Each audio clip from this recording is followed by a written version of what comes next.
Welcome back. Today we are finishing up the ruins of Rkund with Karagas Maze. There's actually two mazes.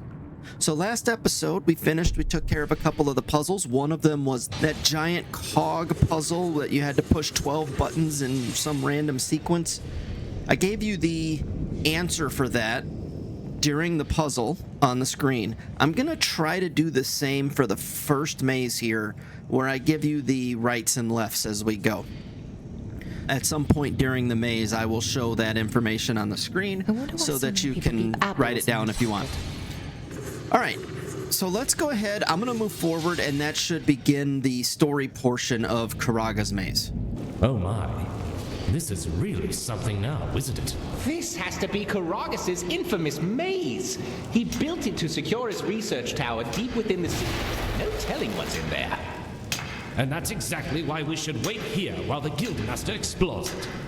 We wouldn't want to get separated and lost in there. Yes, I quite agree. It would be best if we set up a base camp here. And if they need anything, we'll be here. The Guildmaster shouldn't go at it entirely alone. What if something happens? I'll come along with. That's a good point. Very well, Kaya will go with you, and the rest of us will remain here. Be careful, both of you. Guildmaster, shall we get underway? Let's make sure and bring plenty of torches from the crate. We'll certainly need them by the looks of it. Okay, so the torches in the crate are very handy when you're first figuring out your way through this maze. Once you know your way through the maze, you don't really need the torches, and the second maze, you don't need the torches at all. So I'm going to leave them there. I'm not going to bring them. I don't need 100 torches on me. That's just a ton of torches. All right, so I'm going to take entrance 3, which is this one here.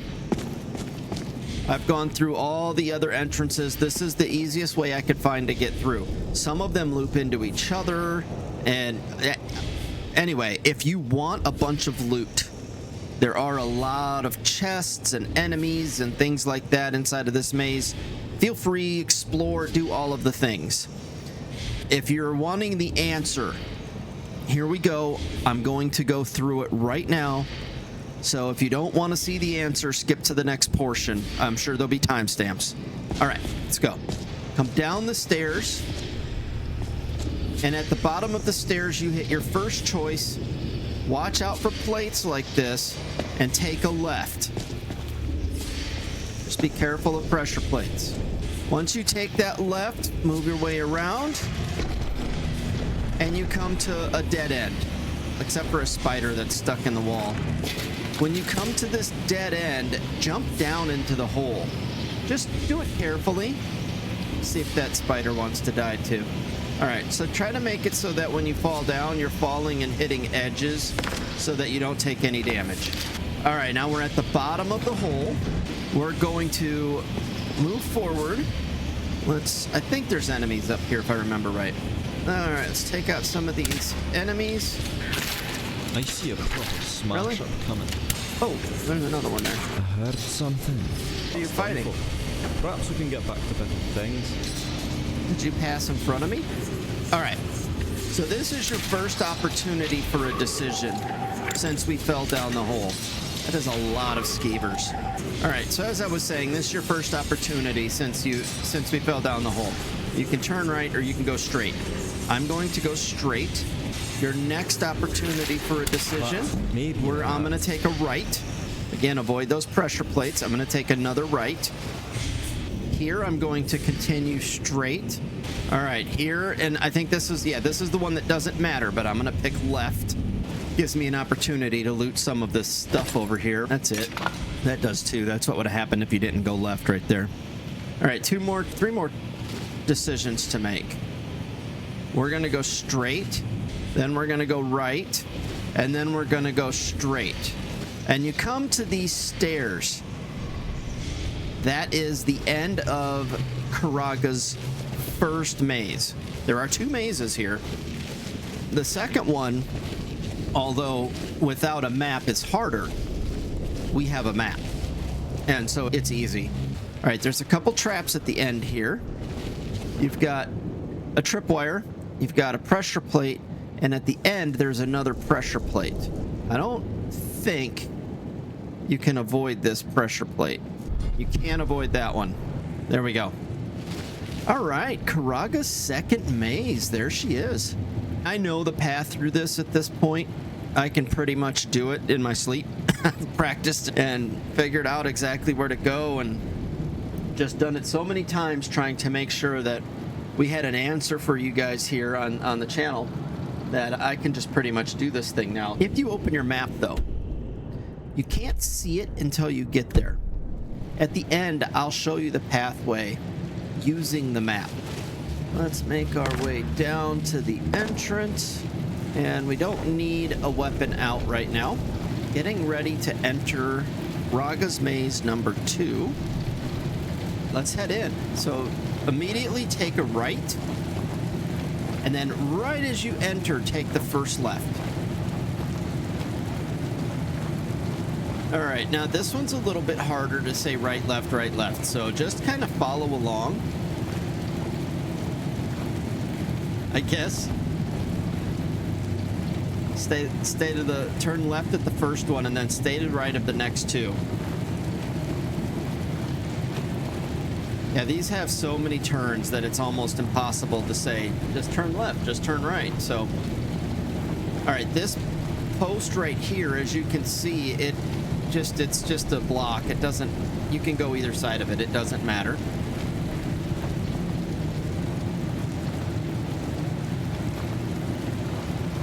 Stay to the left here.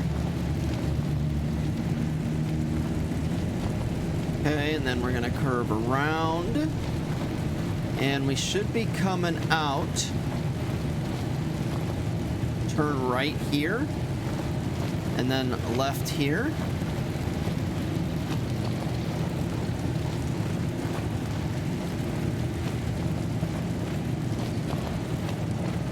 And you should be coming out right alongside this back wall.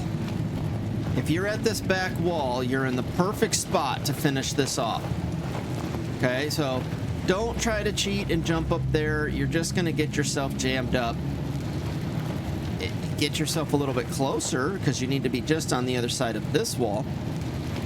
But this is the right way to do it. All right, so we're at this back wall. Let's take a look at our map so far. Let's see.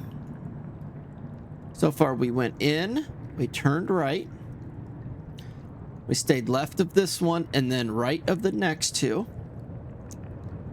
We came along here, and we took a quick right there. Let's move this down just a little bit.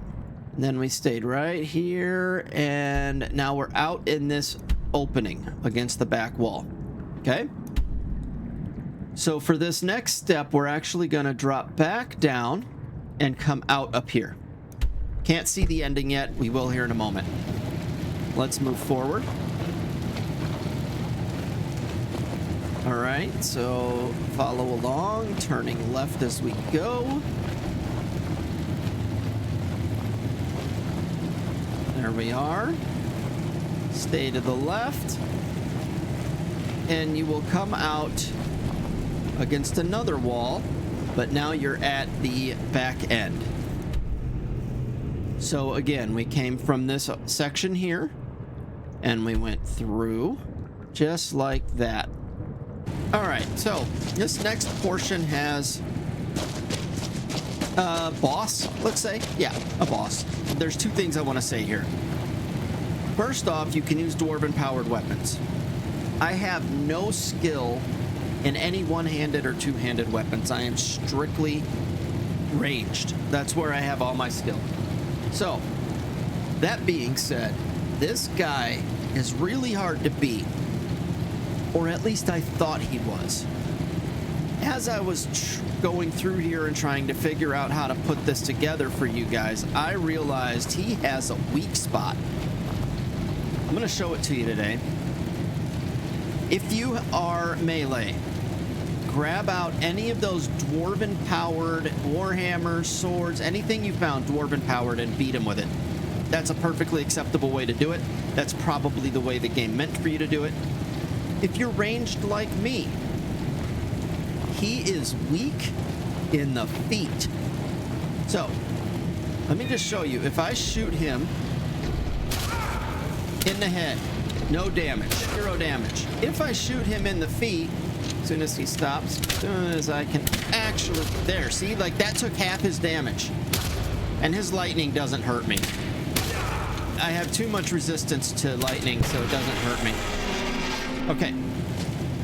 Don't try to shoot him in the head, hard chest. You gotta shoot his feet, which is a hard shot to make. But that's fine. Once you hit him, he goes down super fast. All right. Before I go loot him, I'm gonna head over here, behind here. There is a master level chest. I don't need to be in stealth because there's no more enemies out here. There is a master level chest here that I am going to open up and get me at least a level in lockpicking. So this may take a second. Oh, I'm close, right? I'm getting closer. There we go. All right. So yeah, I got myself a level up in lockpicking. There's nothing really great inside of this chest, but the level up in lockpicking is what I was after, so that worked out good. All right, let's go loot him. And then one of these will shut off. That wasn't it. Okay, good. I don't know which one's gonna shut that one off. Nope, it must be this one. Oh, I don't know which one shuts this off. Not that one. Might not be worth trying to figure it out. Just let it be, huh? Now I've got too many out. All right, whatever. What we're here for, attunement sphere. So I'm gonna grab everything he has, but this is the piece you have to grab because that's the way to go forward. So take that piece, and explore the maze is now complete. Now it still says it's locked. Sorry about the background noise. That'll go away here in just a second. I don't know. Anyway, I made it worse. This is where you activate the dwarven mechanism to get in the tower. It took me forever to find it. It's so small. I'm going in now because it's too loud out here. Oh man, that was loud. Okay. Oh yeah, look what we found. Look what we found. The Transmutation Forge. Madras will be so excited. All right, I am going to go through. There is quite a bit of good stuff. There's books, there's foods, there's just so many goodies in here. There is a crystalline repository that has soul gems in it. So you loot that and it just has soul gems. And I don't know, but I'm thinking that they respawn over time. I'm not positive on that. Don't quote me on that. That may or may not be true. It's just a thought I had. You got some spell tomes. You got some Dwemer schematics, right? I'm going to come through. I'm going to loot all of this. I'm going to take that now because I don't want to forget. That starts a quest. Okay. So let's go to the other side here. And on this side, there's a gold vault. So, like the place we have in our home, there's another place here for gold. I don't know. I haven't figured out yet. Does this place somehow tie in with our Legacy of the Dragonborn Museum? It's part of that mod. So I would assume that yes, this somehow I can get from there to here quickly. Haven't figured that out yet. But either way, loot this whole place up. Explore it fully. That's what I'm gonna do. I'm gonna go fully through here. I know there's 2 quests leading me back up there. We're gonna do that here in just a second, but I'm gonna take the time to loot everything, so I'll be right back. I'm still exploring, but I wanted to point this out. This staff right here, first off, it looks really cool, but secondly, the Tonal Staff of Karagas, it reacts somehow to flawless gems and can transport us back here. So I think that kind of answers my question. There is a fast way back. I will definitely keep that with me. All right, I'm gonna keep exploring. If I find something else super cool like that, I'll be back. Otherwise, when we're ready to continue the quest. Let's continue on. Following the quest, which we now have 2 quests for Madras. Couple load screens here. All right, when we got that cube that we found earlier, or maybe one just like it. Oh, another space to explore. So let's start going through these rooms real quick. So this is the one we came in. We've got 2 doors we need to check out. One that says it goes to Skyrim, and this one that says it goes to Karagas Tower. What is this? Can't see what's down in the middle there. Oh, that's that machine. Yep. Okay, so this is the upper level of the workings of the machine. Cool. Got it. All right, and then where does this one to Skyrim take us? Interesting. Where are we on the map? So this gives us a fast travel point back to Karagas Tower, which is far southeast in Skyrim, right? Anything up here worth looking at? I don't know what that button's gonna do. I have to push it though, don't I? What do you think, Kyre? Should I push the button?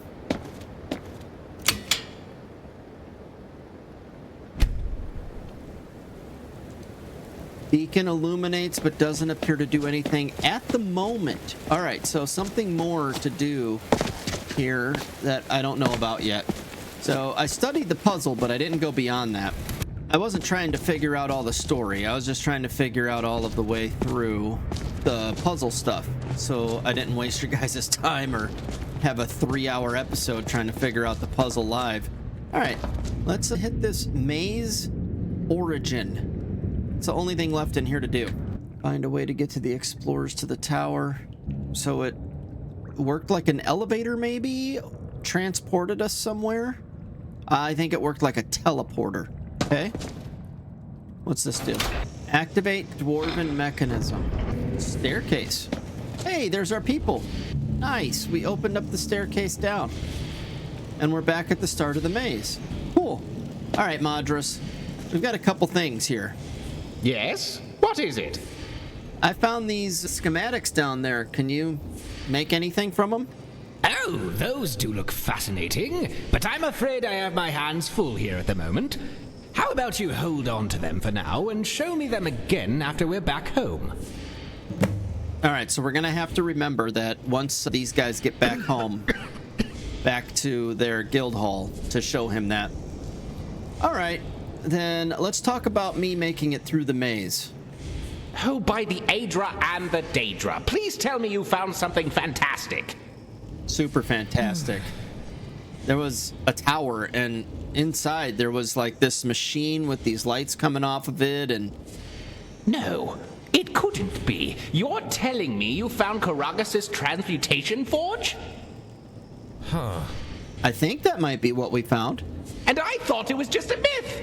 Oh me, oh my, Egelman! Did you hear that? Oh, please take us to it. I can't wait a moment longer. Are you sure? There's a lot of load screens between here and there. Farewell. All right, let's go. Oh my, I can hardly believe my own eyes. It's official. I can die happy right here, right now. This is truly amazing. This is indeed the fabled Transmutation Forge of the Tonal architect, Karagas. It can reshape one item to look like another. The reason for the device was that during the Ethereum Wars, all items of great power was seized in the city-state's deadly gambit for power. So to protect their great artifacts, Karagas would mold them to look like worthless, base items of little worth, when they in fact could have been ethereal relics. They retained all the powers of their original form, but with none of their appearance. Tell us, man. How did it work? It's really quite simple, actually. It looks like the item whose appearance you want copied is placed in the source receptacle, while the item you want transformed was placed in the subject receptacle. Then, the button is pressed. It looks as though it is intended only for use on weapons, though. But the target weapon can be made to look like any kind of weapon. The effects may only be temporary, though, but I'll have to study it closer to know for certain. It is certainly a most fantastic find, my friends. One worthy of a fitting display, I am certain. We should make sure and take a complete look around, in case we missed anything before heading back. Head back? Are you kidding? I don't intend to ever leave this place again. There's a bed upstairs and everything. Oh, that is rich! At least not for a few days, at any rate. I have a lot to study here. That's fine. Take all the time you need, Madras. As for you, Guildmaster, I think we can handle the cataloging of what we found here. You are certainly welcome to stay if you wish, of course. But I'm sure you have plenty of other pressing matters to attend to. Either way, we'll spend a few days here and then head back to the guild house. Once again, thank you for spearheading such a fruitful venture. Okay. So there's a couple things that I want to do. I do want to head back to the museum and turn in anything we found in this adventure. Eagleman? Eagleman? If you remember There last... you are. Don't scare me like that. Stop yelling. If you remember back last episode, there was a cave-in that it said, no way we can get through. It's going to take a month to excavate. And maybe we should never come back here, or if we do, it won't be for a long while. Something like that. So I want to go quickly check. There may be nothing there, and if there's nothing there, we're just going to move forward. But I want to go quickly check that. So bear with me while I go look and make sure nothing happened. Okay, the first cave-in I wanted to check was we're at the top of the ruins of Rkund. That's the jump puzzle room. That's where you get the piece that lets you cheese the jump puzzle. Up here, there was a cave-in, and it looks like I still can't clear that one. There is another cave-in going through that door. I'm going to head to that one now and see if that one ever cleared up. Let's find out. No. So we are at that cave-in, and no, nothing cleared up from it. All right. It was worth checking, right? That's fine. If I'm missing something and either of those cave-ins are able to be cleared and there's something good, and you guys know about it, please let me know. Let's head back to the museum and turn in everything we found and see where we go next. To those of you who were here for the story and are taking off now, please hit that like button on your way out. For the rest of you who want to see all the cleanup stuff and see the safe house progress with the money and the kitchen and all the stuff, and then maybe even see the museum and putting away all the items we received, I'm happy to have you along, and we'll continue from here. You could still hit the like button and subscribe if you're not, but hang out. I'd appreciate it. All right, so as far as money goes, we got a big jump, a big boost from that gold room inside of Rkund. So we've got a ton of gold in here now. I've got 5 grand on me. So in my inventory, I have, and yeah, this number right here is because we're in our safe house. That's the way that this mod collection works. When you're in your safe house, you can basically carry everything. So I grab up everything. Let's see. In my inventory right now, I have... Oh, it's down here. 5,000 gold. In the safe house, I have 181,000 gold. So that's what 181,000 gold looks like. Now, this goes up to 2 million, if I remember correctly. So we still got quite a ways to go here. We're only 10% of the way there. So, yeah, lots to do. All right, as far as the kitchen, we got our first Dwemer pieces. So we still have a lot to do with getting Dwemer pieces. That's okay. Our silver set is looking pretty good right now. We got a few more things we can add to it. Our normal set looks full. I would say that this is basically complete. Nothing on the top. So both of these had stuff on the top. Maybe I'm missing a platter and, I don't know, a candelabra, something? I'm not sure. Cheese room. Cheese room is, yeah, looking pretty good. We've got quite a few cheeses. Though still a lot of empty space in here, so plenty to find. I don't know why this closet's not filling in. I know I found a lot of... This is like the miscellaneous cleaning closet. You would see brooms and stuff like that in there. This is your freezer. Sweets and stuff, your alcohol, a couple more ice boxes, and a place to cook, right? Anyway, so that's how we're doing here. Let's see, I don't have any income, but I don't think I left anything for him to sell. No. All right, I will come back up here in a little bit. I do want to clean up and smelt all of this dwarven metal. See how the scrap metal, you can smelt it? I'll do that off screen. I wanted to show you guys that you can do it.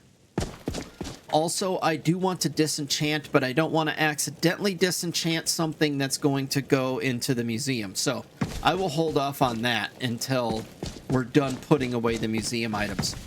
Let's head down there. Let's do that now.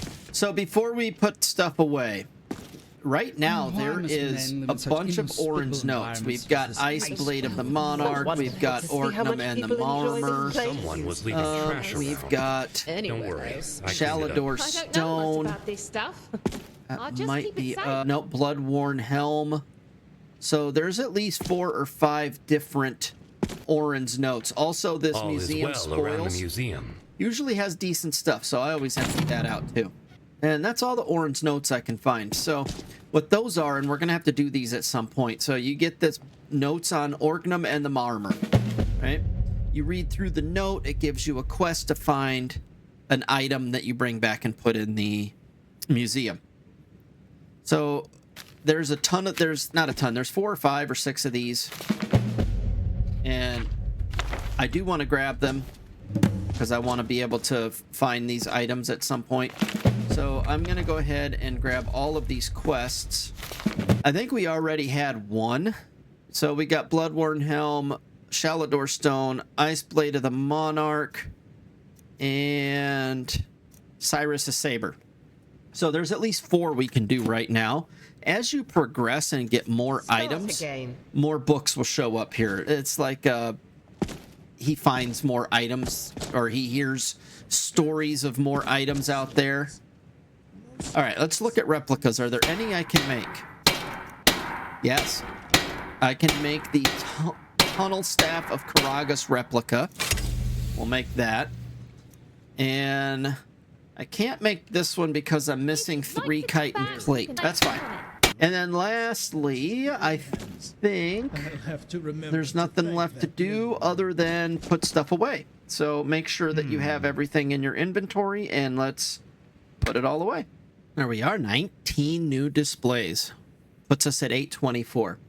Which brings me to a question. We're getting close to 1,000.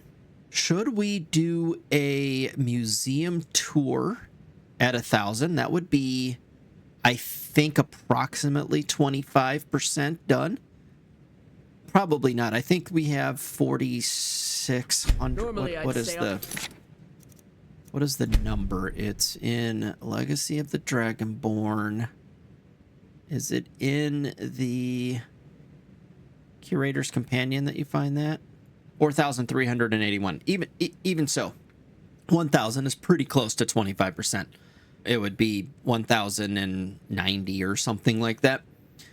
But if you guys want to see a tour at 25% complete, I'd be all about it. Just let me know. We'll just do a little special episode where we just check out all the things we found. All right, thanks for hanging out. I'm going to clean up, and we haven't finished Serana's quest. We need to finish finding her mom. And I think we have the largest collection. These guys are so loud. We stopped talking, or we stopped doing that quest with Serana's mom. I'm going to just head up here so that I don't hear them talking. We stopped doing that quest to locate Serana's mom because there was a Legacy of the Dragonborn quest available to us, which is what we've been doing with all of this Karagas stuff, right? But now it's time to get back onto the regular story. And so that's probably where we'll go next episode. I hope you're excited for that and you come back. We'll see you there. Thanks.